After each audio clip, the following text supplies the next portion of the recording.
I'll leave Ian to give you the details in just a few minutes' time. The 1st of December, been mentioning this in connection with opening Advent calendars. Also, you do see the little red ribbons around this time of year, because around the world today there are events going on to raise awareness of HIV and AIDS for World AIDS Day. Wiltshire no exception. Now, here in the county, rates of HIV are on the increase.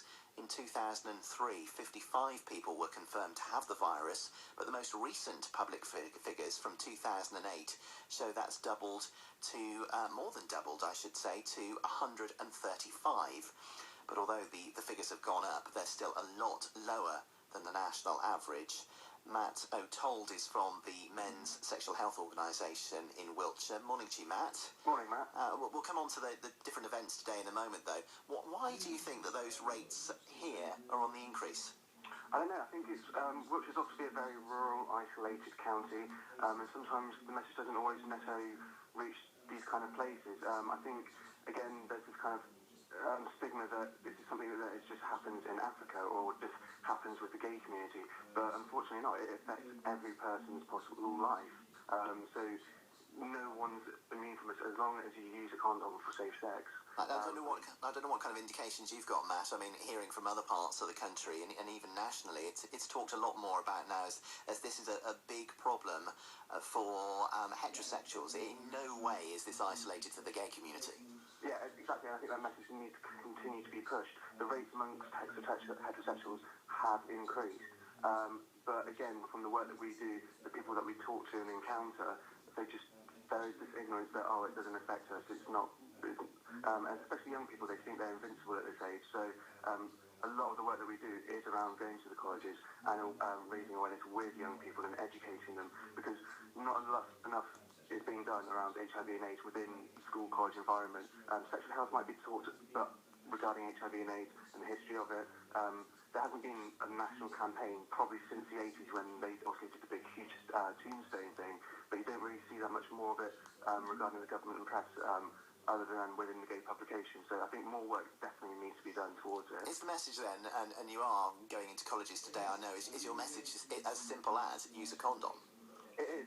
We've been going through to the colleges for the last 4 days on the build-up to World AIDS Day, and again today we'll be going to 2 colleges, myself, one in Wiltshire, my colleague over in Swindon, and we'll be going to a pub quiz tonight to raise awareness for it. So yeah, we've just everything that we can possibly do to get this message out there to the people of Wiltshire.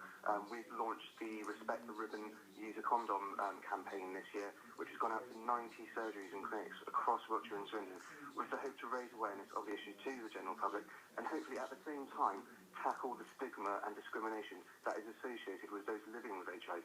Do you think that, I mean, you mentioned that young people might feel themselves invincible, and I think many of us can think back to that and as to how we were when we were growing up. But is there also a thought perhaps from some people these days that, well, if I do get the virus, actually the treatment is pretty good now?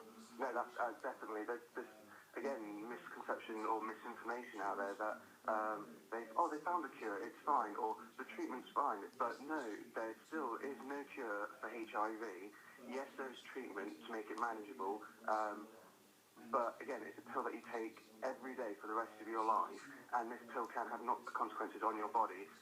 So it's not like, it's fine, if I get it, I can just take the pill and it will work out fine. It's not the case. We really need to drum this message in that this is a lifelong condition with not a positive outcome. So yeah. Now, I know you're working in colleges and young people. Do you ever come across older people who have almost a similar kind of attitude? Maybe they've been in a relationship for a while, they split up. You're talking about people in their late 40s, 50s, thinking, well, I don't have to worry about contraception, say, now, and therefore they are putting themselves at risk. Oh, definitely. As an organisation, it's not just young people that we work with, we deal with all ages, but there is, again, a lot of cases of late diagnosis in an older age where, for whatever reason, they've changed sexual partners, and they then discover that they've had HIV because they obviously they're from a different era and they haven't had the sexual health that's being rolled out in schools and colleges now. So again, they don't think about using condoms, so they put themselves at risk. So yeah, there's definitely a lot of work that needs to be done with the older generation, not just the young people, that's for sure. Okay, Matt, I know you've got a busy day today from what you're saying going into the colleges. Matt O'Told from the Men's Sexual Health Organisation in Wiltshire. On World AIDS Day, the figures of HIV, the virus, have more than doubled in Wiltshire from 2008 up to 135 now. Travel news and weather to come. Toy Stories this weekend.